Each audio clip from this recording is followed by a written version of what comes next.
Sip it slowly, sweetness sometimes tempts us into the silly.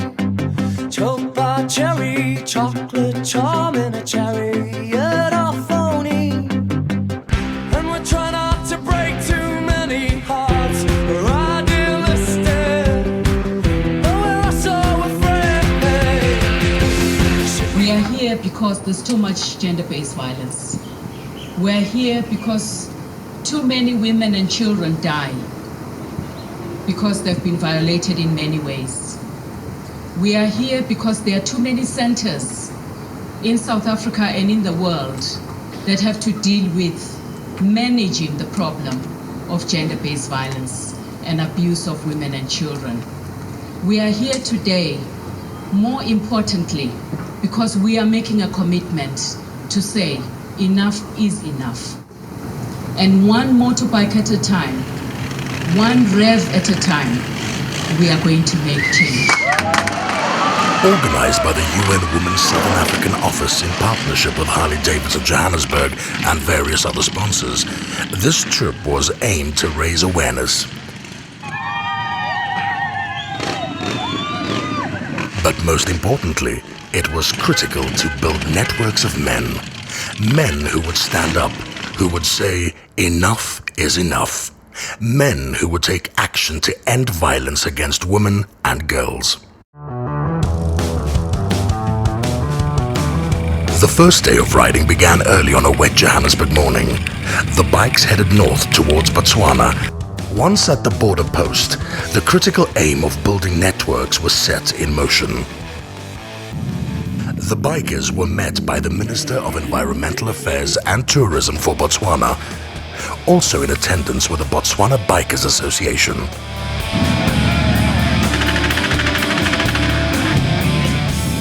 I speak quite frequently, quite often on similar occasions on gender-based violence or gender equality and on any matter close to that. But I must admit that in 9 cases out of 10, the audience is almost entirely women.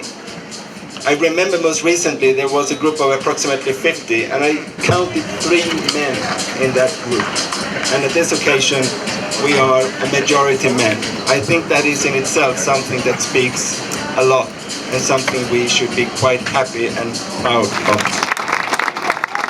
I speak on behalf of the bikers of Johannesburg Harley-Davidson, and I think more important than that, I actually speak on behalf of men, and we are doing this ride, and hopefully we will be the agents of change that go out there and say it is time to end the violence against women and girls.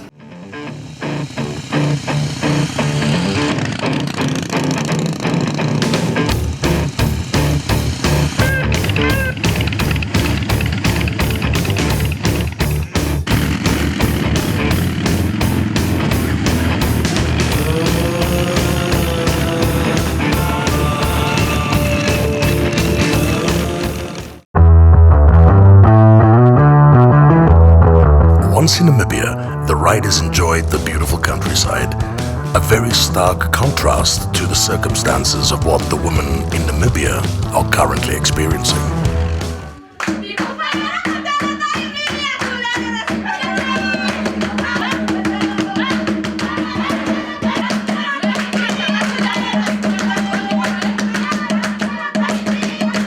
Jy kan nie eens loop nie, dan word jy doodgemaak. Even die boyfriend maak ook die vroumense dood. So goed vir niks. En arme 100-jarige kindertjies wat verkragt word. En hulle kan nie in skool toe gaan. Dit is so onveilig. Ons weet nie as vroumense waar is ons lewe veilig nie. Thank you so very much for being here. And thank you so much again for really using your skills and what you do best to motivate each and every one of us. So thank you very much for being here.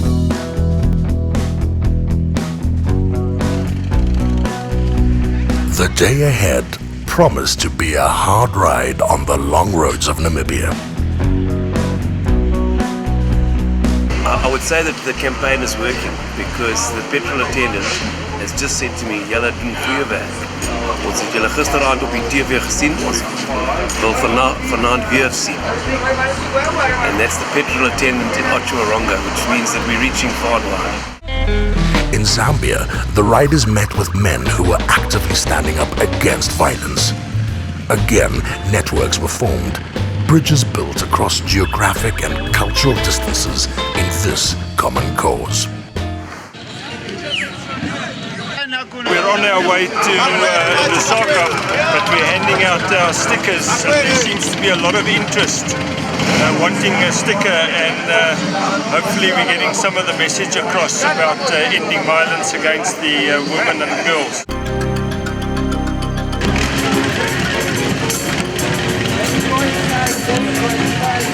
The riders were honored to be a part of the launch of the Unite campaign in Malawi, an active step to build initiatives to end gender-based violence in the region.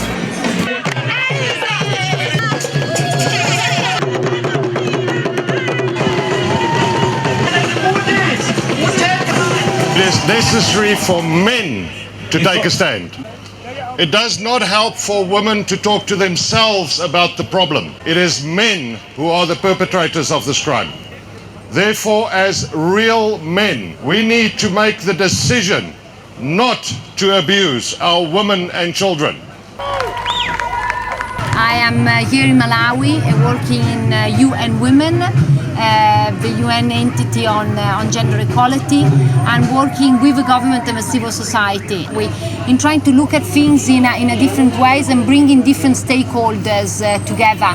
So for example, also for this event today and these days here in Lilongwe, in Malawi, we really try to bring together the government, the civil society, the alternative artists, and together with then, local people, to really think of things in different boxes. Entertained and inspired by the dignitaries and artists of Malawi, the riders had to say their goodbyes, but with a promise of return and to build on the friendships and common ground. The engagement of the press as well as public servants had been a critical part of the journey.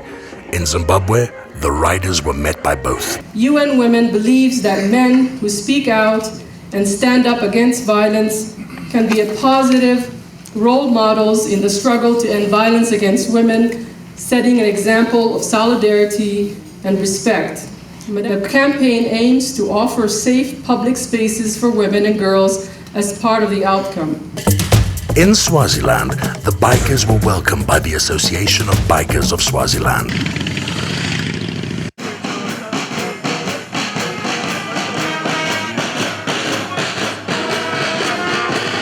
Music rang out. Poets raised their voices at the demonstration. Swaziland was once again a chance for the team to make an impact. It has not been easy, but if there's one thing that I have realized is that no problem is insurmountable. There's no challenge that we as human beings cannot face. We are faced with a problem not in a country, not on the continent, but in the world of violence against women and girls. And we have to do something about it. My body is young, yet to my uncle and neighbor, it is the brothel that costs nothing. The innocents they burn while they drive fast. The innocents they burn when it pleases them. How come my daddy doesn't know my name?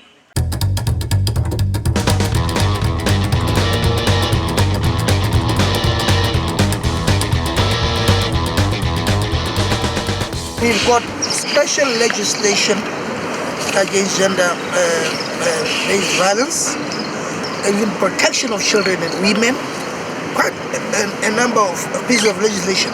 Even then, we are even transforming customary law so that it fits with common law. This short drive to Rustenburg proved to be very worthwhile, as they were welcomed and acknowledged by Deputy President Motlanthe. Today we must reflect on what it is we are doing or not doing in promoting and protecting the rights of women and children in our society.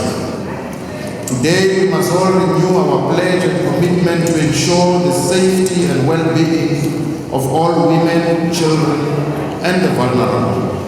We salute all those who have taken it upon themselves to fight for the rights of the vulnerable groups, Their efforts have not gone unnoticed and are an immense contribution to the greater good of our society. Not in our name, stop now. And I thank you for your attention. Good morning, all protocol observed. 15 bikers set off on the 25th from Johannesburg on an 8,500 kilometer journey which they returned from yesterday. We visited 9 countries, and on behalf of my fellow riders and the backup crew and Johannesburg Harley Davidson, we would like to thank the UN Women Southern Africa region for choosing us to fight this epidemic. Thank you very much, Mzini. Thank you. With the celebratory cheers still reverberating in their ears, the riders headed home. They had built networks, made friends, and engaged the public. They had spread the word. They had spoken out. The road is still very long, but the fight against this violence towards women and girls now has the commitment of countless more men and women who together are creating one unified voice, a voice to be heard by the world.